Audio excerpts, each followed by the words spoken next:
देखा जाए तो बार बार राज्य मंत्री बनने वाला अगर कोई इतिहास के अंदर है तो मैं ही हूँ शायद कि नायब सिंह सैनी के नेतृत्व में ही विधानसभा का चुनाव लड़ा जाएगा।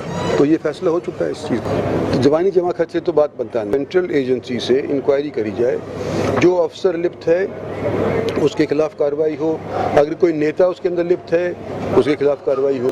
फतेहाबाद के बाद में हिसार में रुका था तो लोगों ने कहा था कि भाई आप यहाँ पे आते नहीं जाते नहीं, पुराने संबंध है आपके।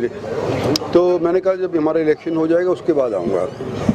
तो अब इलेक्शन हमारा संपन्न हो गया है लोकसभा का, और उसके बाद जैसे लोगों ने इनवाइट किया है मेरे को सम्मानित करने के लिए, मैं यहाँ पे आया हूँ।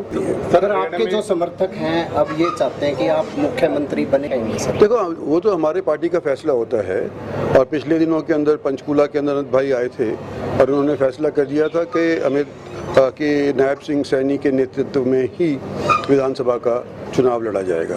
तो ये फैसला हो चुका है इस चीज़ का। तो सर, आपको कैबिनेट मंत्री भी नहीं बनाया, इस तरह का भी लोगों में रोष है, राज्य मंत्री का ही दर्जा दिया गया। जी हाँ, वो रोष तो है ही। बल्कि सबसे पुराना अगर कोई राज्य मंत्री देखा जाए तो बार बार राज्य मंत्री बनने वाला अगर कोई इतिहास के अंदर है तो मैं ही हूँ शायद।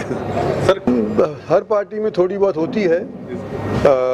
कांग्रेस में भी गुटबाजी है, मैं वहाँ भी रह चुका हूँ। 34 साल मैंने कांग्रेस के अंदर गुजारे हैं, तो वहाँ का भी गुटबाजी का मैं शिकार रहा था, और यहाँ पर भी थोड़ी बहुत हो रही है। नई पार्टी है, जैसे कि हरियाणा के अंदर और टाइम गुजरेगा शायद और उभर करके आएगी। इंसाफ मंच जो है ना, वो सामाजिक मंच है, वो पॉलिटिकल मंच नहीं है। इंसाफ मंच की अध्यक्षता मेरी बेटी आरती संभाल रही। जो हमारी हेरिटेज रही है, जैसे कि आपके यहाँ हिसार के अंदर है, राखी गढ़ी है, अग्रोहा है, इस तरह की जो साइट्स हैं जो वर्ल्ड हेरिटेज साइट है, नॉट इवन फॉर हिसार और हरियाणा, वर्ल्ड हेरिटेज साइट्स हैं, they should be developed. And I am going to request the Haryana government, if you lack funds, give it to us. In Narnaul we have in Gurgaon Guru Dronacharya, Narnaul के अंदर बीरबल की छतरी है। इस तरह से हमारे हरियाणा की जितनी भी हैं उनको कम से कम जब तक मैं मंत्री हूँ मैं कोशिश करूँगा उनको उभारा जाए और लोगों तक उसको पहुँचाया जाए। जनता की और नई अफसरों की सुनते हैं। ऐसे ही सर गुड़गांव में राव नरवीन ने भी कहा था कि जो अधिकारी लूटने में लगे हैं अपने कर्मचारी की तरफ, तो आपका क्या? देखो, अब ये जब तक कि इसकी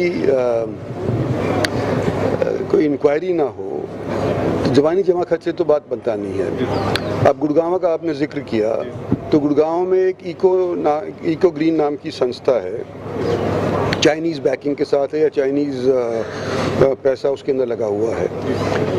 18 के अंदर नियुक्त करी गई थी, कूड़ा मलबा सब साफ करने के लिए उसको अधिकार दिया गया था, उसने ढेले भर का काम किया नहीं। तो मैं तो ये चाह रहा हूँ, और मैंने हरियाणा सरकार को निवेदन भी किया है कि इसके लिए एक सेंट्रल एजेंसी से इंक्वायरी करी जाए, जो अफसर लिप्त है उसके खिलाफ कार्रवाई हो, अगर कोई नेता उसके अंदर लिप्त है उसके खिलाफ कार्रवाई हो।